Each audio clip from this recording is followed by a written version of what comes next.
Come on, get this one. Let's go. Breakers. 1, 2, 3. Breakers. So about 6 minutes, fellas. Refuel. Come on. No. Come here.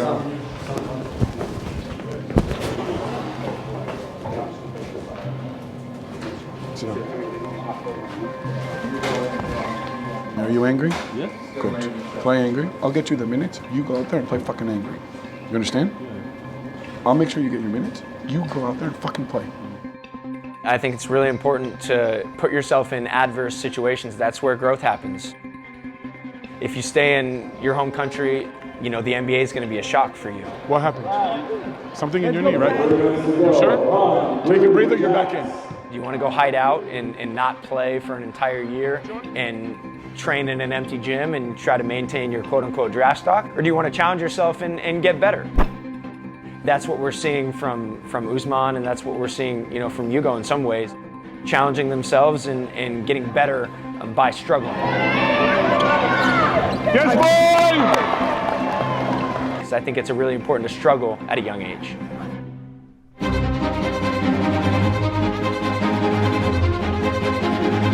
After weeks of uncertainty, suddenly it's all go for the Breakers basketball franchise. Let's take you back to last year. The misery, the isolation of 154 days on the road. And we're constantly running away from the virus. But this time the Breakers are running to it. Now we're locked down and we're going to a place in Melbourne, Victoria, that has tons of COVID but is wide open. There's a clear roadmap for the players and their families. 2 key dates are circled. The first, December 4th, the start of the season. The second, February 5th, return home. And finally, give their fans a show at Spark Arena.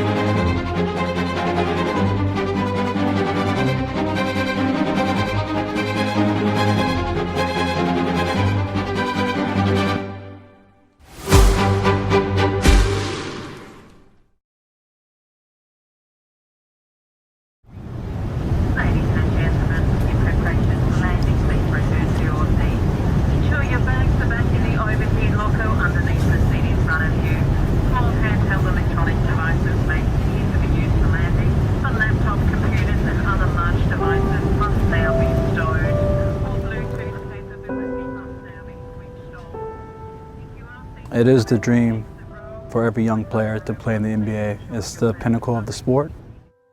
You always dream of hearing your name called in the draft. To hear my name called in the draft was truly something special. The Detroit Pistons select Peyton Siva from the University of Louisville. Hearing it was surreal, to hear my name called. And you know, you grow up playing the sport, you grow up watching the sport, and to have a chance to go out there and compete on an NBA court is truly something special.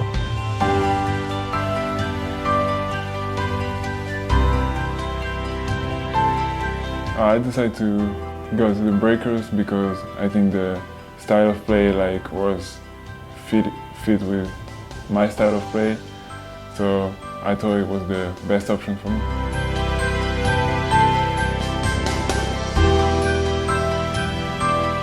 I was kind of surprised to see a French guy going to this league because no one did that before. So I was like, should I do that? Go to Australia, go to the NBL, like doing the same thing as him? Because I saw what few players did before, like LaMelo. The third pick in the 2020 NBA Draft, the Charlotte Hornets select LaMelo Ball.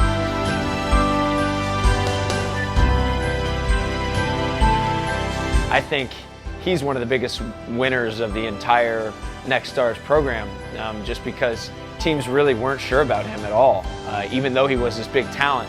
I don't think we even had him in our first round, you know, going into kind of his growth.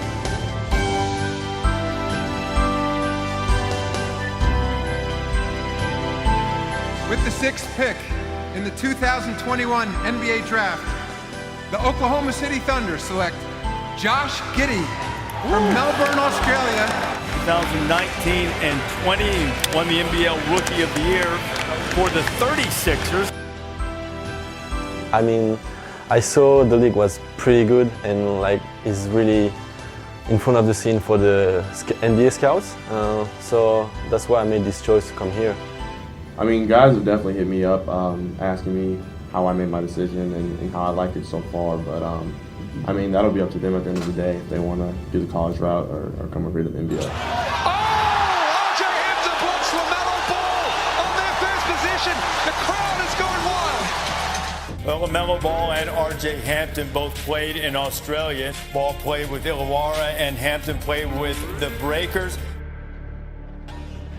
I mean, I think that you're gonna figure out that you're maybe not the player you thought you were at some point.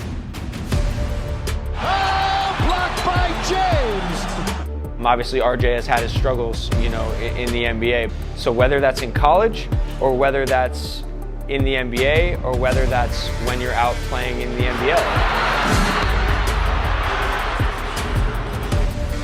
If the NBA is 10 out of 10, then the NBL is maybe 8, 7.5 out of 10, and college would be 5 or 6. It's easier to scout the young players in the NBL compared to college because it's such a high level, and it's easier to see how they'll project because it's a smaller jump from the NBL to the NBA than from college to the NBA. I would say play Jokic, bench Embiid, and cut Gobert. Play Embiid, bench Rudy, and cut Jokic because Rudy is friends. I honestly can't relate too much to their journey just because when I played at that age, I was in college, I was in university. I wasn't really thinking too much about the NBA as far as the prospects that they are. Play KD, bench Kawhi, and cut Giannis.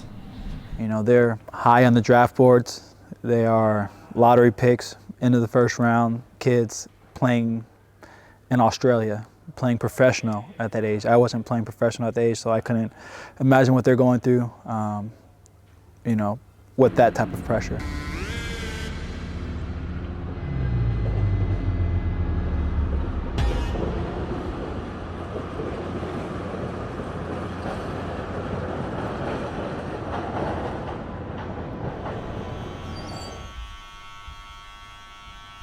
I first heard the name of Ousmane Dieng in March. I didn't know him. Ousmane has been on my radar since he was 14 or 15. Thank you, man. And he was never overly productive. He's never been this guy who's putting up huge numbers and huge efficiency, but he would always capture you with his talent. You just don't see guys with that handle, that fluidity at that age. And he would make a pass or make a step back three. We said, man, this kid can really become something.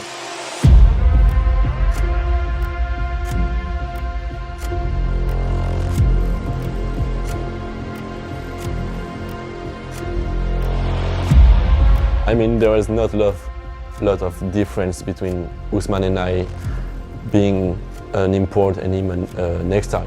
But we are really different. I mean, on the court, we're not the same players.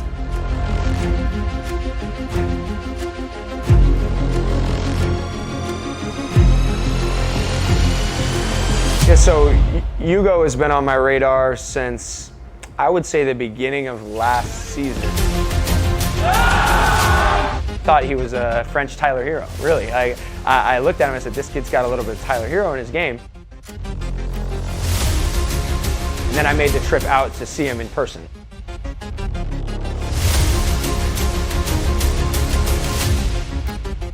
New Zealand Breakers are going after wins right now in the pre-season. Hey, Next Stars. Next Stars and young imports, and we have seen this Next Stars program. Who was most impressive? I'm going to say Ousmane Dieng. 6'10", long, athletic. It's very hard to stop him when he gets that close to the rim. Playing alongside NBA player, it's a really great experience and great opportunity for 18 years old like me. Peyton Siva is a cool guy. That was really helpful for me.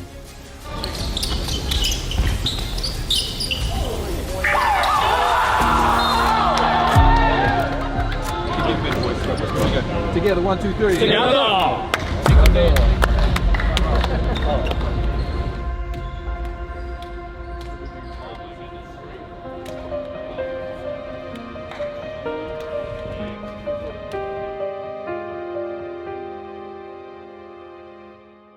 The Breakers just can't seem to catch a break. The Breakers are self-isolating in Melbourne. COVID has hit their owner, head coach and 2 starting players. The Breakers' COVID outbreak taking a worrying turn.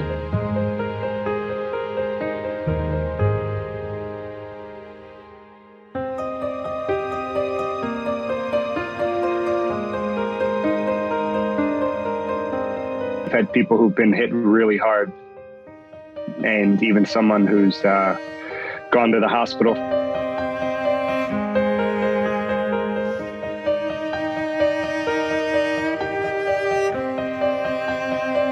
Head coach Dan Shamir ill for more than a week, with their season opener just 6 days away. Preparing without Dan, preparing without a few of our key guys, some starters, is going to be very tough.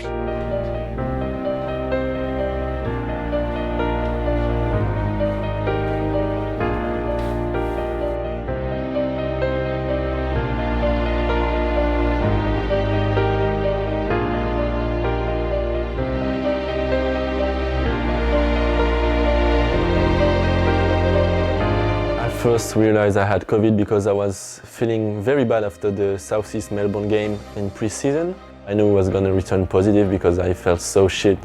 And when I learned I had COVID, I was like, I heard it was easy not to deal with it, but for me it was so tough. You're 19 years old, 20 years old, coming into a country, COVID hit, you don't practice. Your parents cannot visit you, agent cannot visit you, so you're by yourself. For like 10 days I was stuck in my bed, losing kilos, not able to do anything. To not be healthy far from your family, my mom was so worried.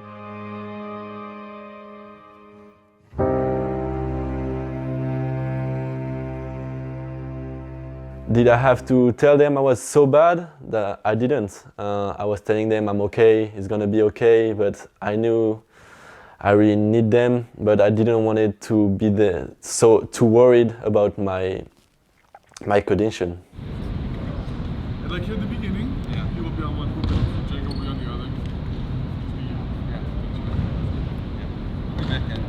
And then defense, we got some shallow. Modimao was so helpful for me when I was struggling a lot, missing my family, my country. He was always texting me, seeing me to help me to keep going.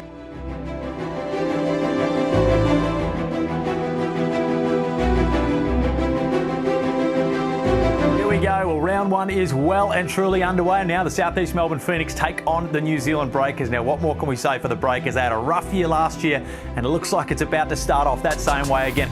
This is the first game of the season. There's going to be some jitters when the game starts. The first team to snap out of it will have an advantage. First game was very special, and I was really excited about it, even though I was not 100%. You okay? Yeah. You good too?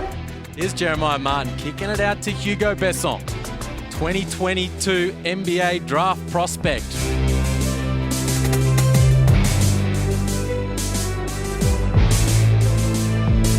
Ousmane Dieng. Coach Dan Shamir said that he one day will be a future NBA franchise player. At the start of the season, I was maybe too thin or too skinny. I don't know exactly what was the hardest day, but I think, yeah, the first part of the season was really hard for me, really tough. Stop trying to find your way into the game! Play the fucking right way! That was the proverbial rocket from Modi Mayor. It's been a bit of a tough night for him tonight, Dieng. 1 of 7 from the field and 3 turnovers.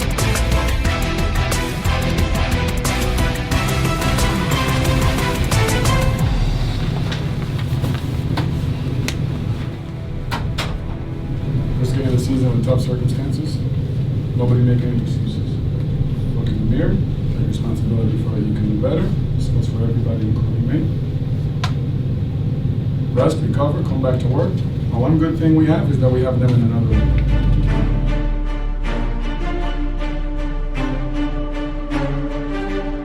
I'm looking forward to New Zealand getting a win tonight. coach is there, Peyton Siva is going to show up big. That does not look good. This looks like a hamstring type situation. And to the locker room. Gee whiz. Guys, it just keeps going from bad to worse for New Zealand. Peyton Siva, he'll be taking no more part in this game tonight. And it's compounded by, there you see, no Abercrombie and no Jeremiah Martin. So it's a real tough assignment. The game against Southeast Melbourne Phoenix was, for me, the real start of my season. I was very comfortable with my health. I was better because I trained for a week after COVID, so I was coming back in shape. Gets the screen, into the paint, takes on Joe Chi and gets it there.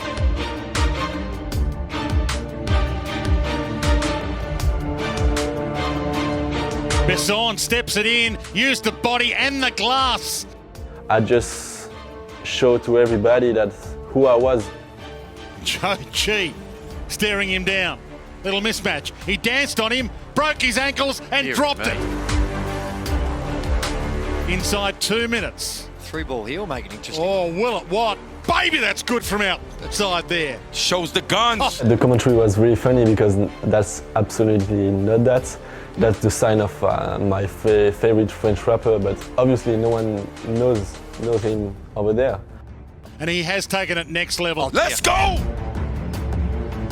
Oh my goodness, what a performance by Hugo Besson. He's logged a significant minutes, 32 minutes, 4 of 8 from the 3-point line, 8 rebounds. I wasn't sure whether he was ready to really step up to that next level, but the confidence that he's showing in his stroke and the confidence his teammates are showing him is good signs for what lie ahead for the Breakers.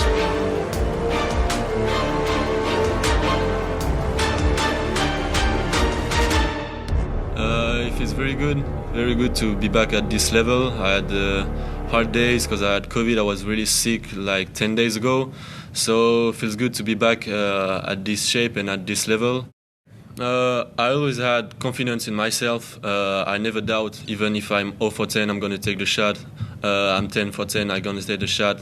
I never doubt in myself, so that's the same if I'm having a good game or a bad game. I'm just playing, what I know. It's exactly what I expected him to say. Everything went crazy on Twitter, Instagram. I was not ready for it, but I felt very great and grateful about it, that everyone recognized my talent, to show that I was able to do that on a great league in front of great players. Besson, after an outstanding game against Phoenix, he gets the start. And when you consider Peyton Siva, Jeremiah Martin, and the greatest New Zealand breaker, Tom Abercrombie, is not there either. It's Hugo Besson. They've got so many challenges that they're playing through at the moment. They're on the road again. They're staring down the barrel of 2 years in a row, being away for Christmas, away from their families. And then, just to make things even harder, they've had a few players and their coach dealing with COVID.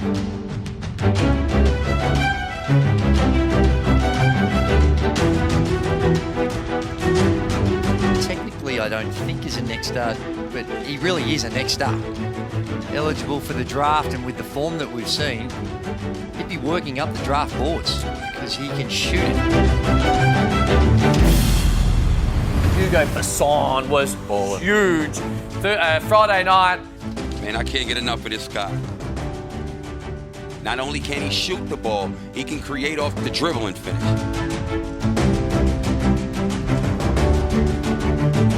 Walking bucket is what Jonathan Gavoni labelled him as coming into the season, and he's putting that on display. Yeah. I mean, he 25 points a game right now at a high clip. Dan trusted me on this game because he knew what I was able to do. They've got to get something up. Besson! Oh yes! My goodness! This kid! 2.7 seconds to go. I'm going back to the Frenchman. Put the ball in that man's hands. 40 minutes, 20 points. 20 years of age. Dan drew a play for me. just to win, and I knew I was going to make it. One possession, 2.8 seconds on the clock. New Zealand inbound. Besson slips over. Illawarra hang on and remain undefeated in an absolute thriller.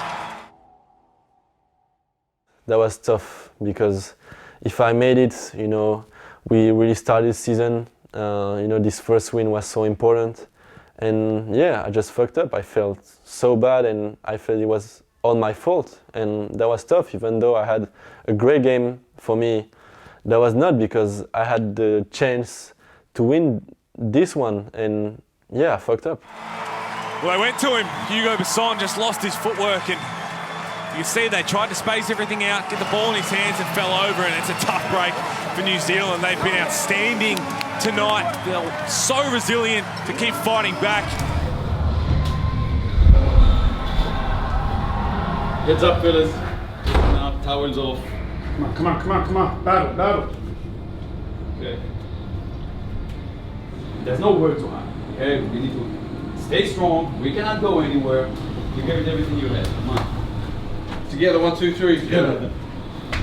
They're just not getting it done. They've got guys who can score. We've seen that. Hugo Besson, Yanni Wetzel, both top 10 in the league in scoring. Jeremiah Martin can make it happen as well. Finn Delaney, they just can't get stops and they're winless as a result.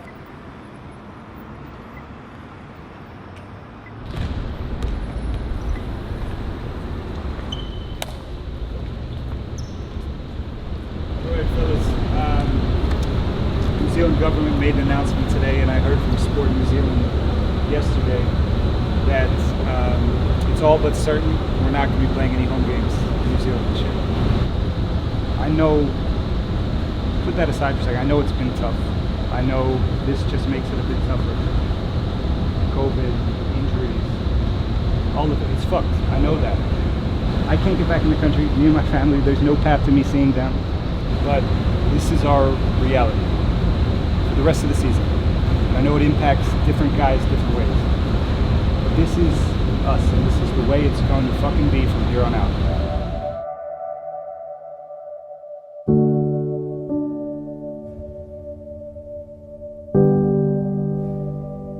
That was really tough for everybody.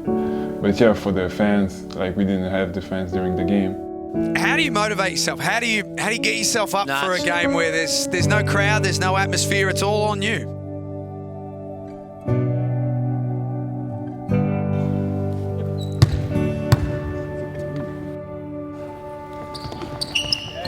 I think that's really tough.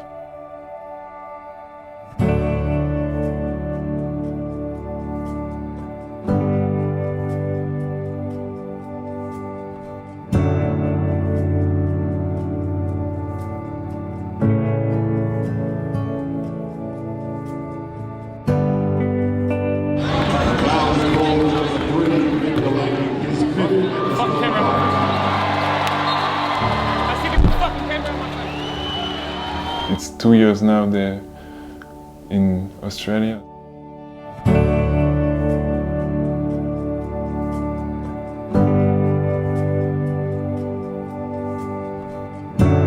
These are numbers, this is math. It was hard to giving him a minute. When we bring players like that, and the NBL already has a few examples of next star situations, we are committed to them. And that means that sometimes they're going to be on the floor when they're killing me. And it's tough. They've got a problem here, the Breakers. Whoever Ousmane Dieng is guarding is who Sydney are playing through. That time it was Cooks. And I'm surprised to see him in the game at this stage. 0-5 from the field, has not got a rebound. That to me was throwing someone to the wolves. Those last couple of minutes with Dieng on the floor. Straight away they make the change. You can take some things away from Lucy. Like, should I play harder? Can I play harder? Are these the right shots to take? Ousmane he just struggled. I mean, his shot wasn't falling. The speed of the game, I think was pretty fast for him, and he wasn't adjusting to it at the time. But he's 18 years old. That's a very difficult jump. And then if you consider the factors involved as well, being difficult to get into the country, having no true home games, living out of your suitcase in Melbourne, not really having that traditional setup, it makes sense why he struggled. I think this season maybe made me tougher, like made me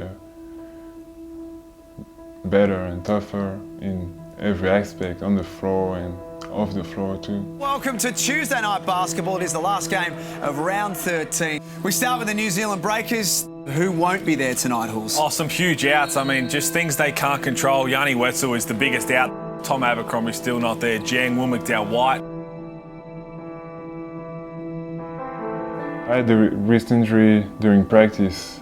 I fell after a layup and I had a little fracture, but nothing crazy.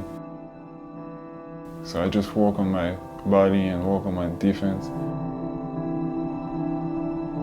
My weight changed with the Breakers. 5 or 7 kilos. You know, Ousmane last summer, he spent time in LA training with Paul George. He saw what it's like, what NBA players look like. He saw what NBA coaches look like, NBA facilities. What does that look like on a day-to-day basis? And you learn how to, man, I started the year shooting 5% from 3 or whatever it is. Okay, how do I pull myself out of that rut?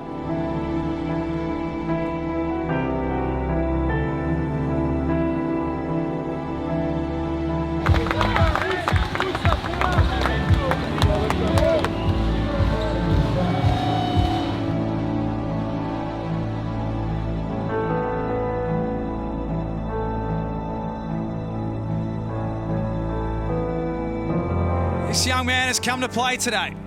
And confidence is building.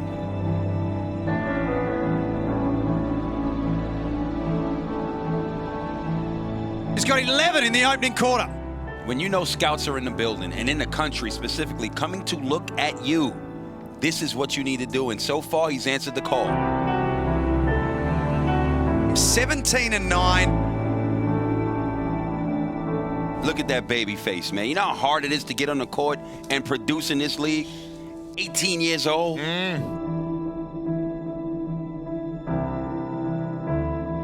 That's a tough shot.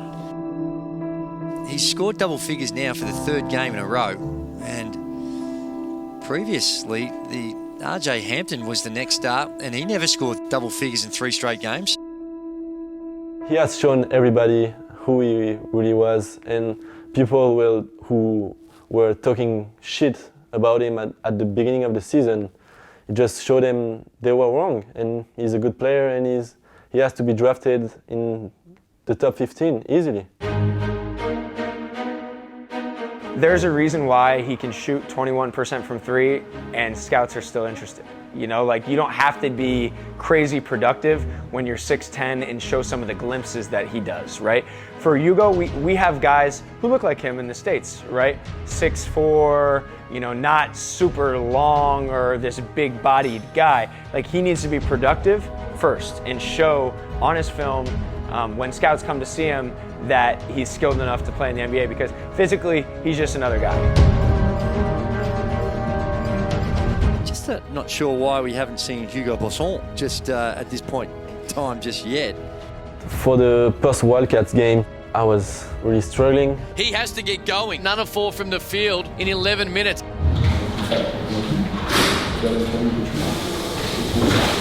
At halftime, Modi just kicked my ass and told me the truth.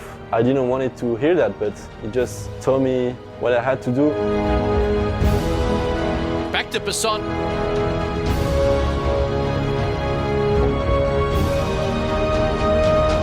Besson, a bit more aggressive after that 3. That's a perfect example of it. Besson, here we go. What? What separates Hugo, in my opinion, is his mind. His ability to change the course of the game like that. Oh! It's called! He's got it! Love it when he gets cooking. I just woke up and felt great. Besson thought about it. Now let's a fire. Down the barrel! Besson!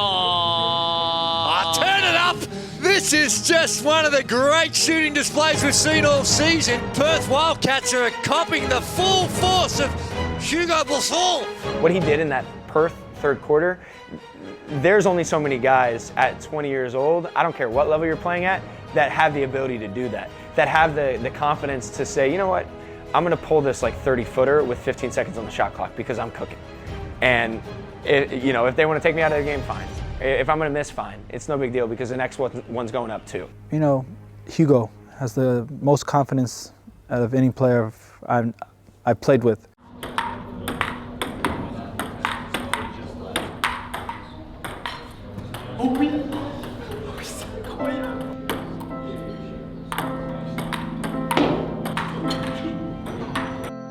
If someone came to me and asked me if I should join the Breakers, I think I would told him to say yes.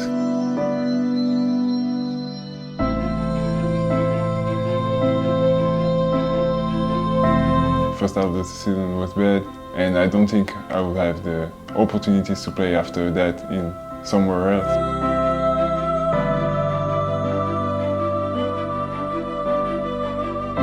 6 of 6 from the field, including 4 triples. He's got 17. He's just balling. If that scout is in the building, I think he's seen it. I think Modi helped me a lot, like when I was working with him. Nothing happens, now comes your one-on-one. You want to pick him up a little bit earlier, start to cushion him, slow him down, but if your feet are inside the 3-point line, he's pulling. Modi Mao was so helpful for me at every stage of the season, from the beginning till the end. I knew he was always behind me to help me on everything, even in life, when I was struggling a lot.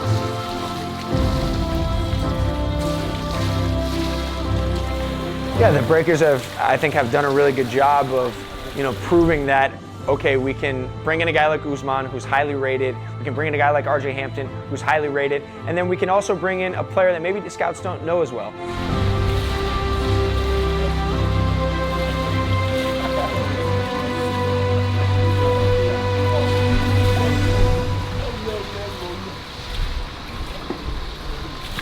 Personally, I don't think it matters. I think this thought of, the first round or whatever, it's all about fit. Stephen A., you've been glass half empty. Spike, you've always been glass half full. How have you remained positive as a Knicks fan throughout the years? May 8th, 1970. I was 13 years old. I was at the Will Smith game. Then here's the commissioner. Here's the Play that game. Here we are. With the 11th pick in the 2022 NBA Draft, the New York Knicks select Ousmane Dieng from Bordeaux, France. I will tell you this, Stephen A. and Spike. He's been labeled with untapped potential. A Frenchman, 6'10", 205 pounds, trained with Paul George. He looks up to Paul George.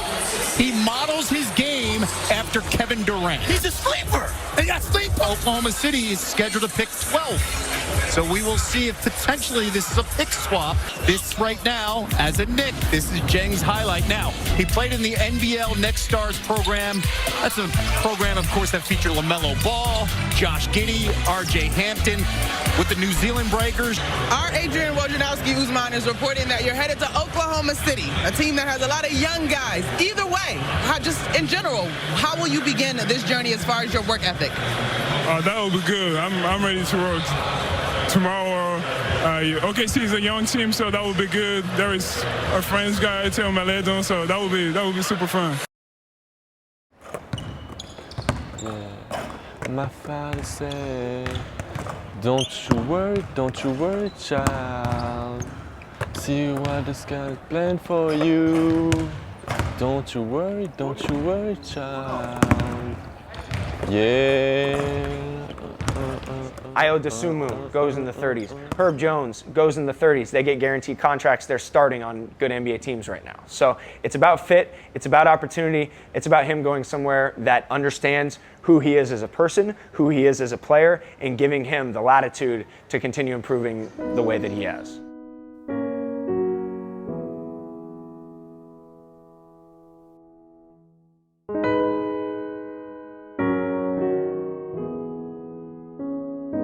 I think it's time. See you, bro. Good luck, man. Thank you. Take care. I'll see you soon.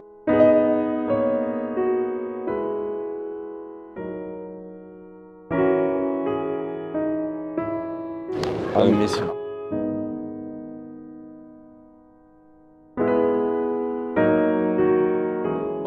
Good luck.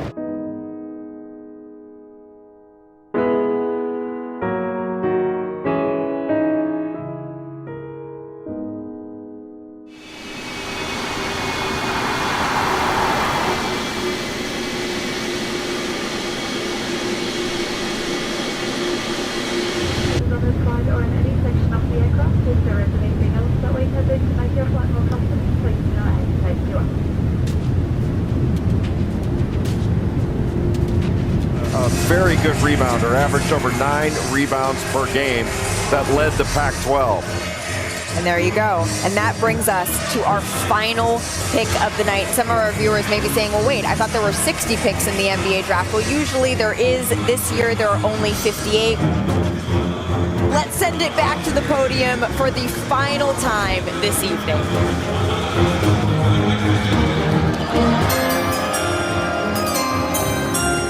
With the 58th pick in the 2022 NBA Draft, the Indiana Pacers select Hugo Besson from Bordeaux, France. Hugo Besson, he has waited the entire night. He is here to hear his name called.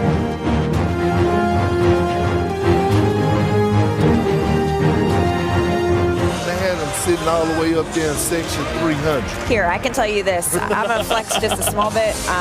When I won an Emmy, they had me sitting in the rafters. I won anyway. So there you go. It's about the moment, and he is having his moment right now.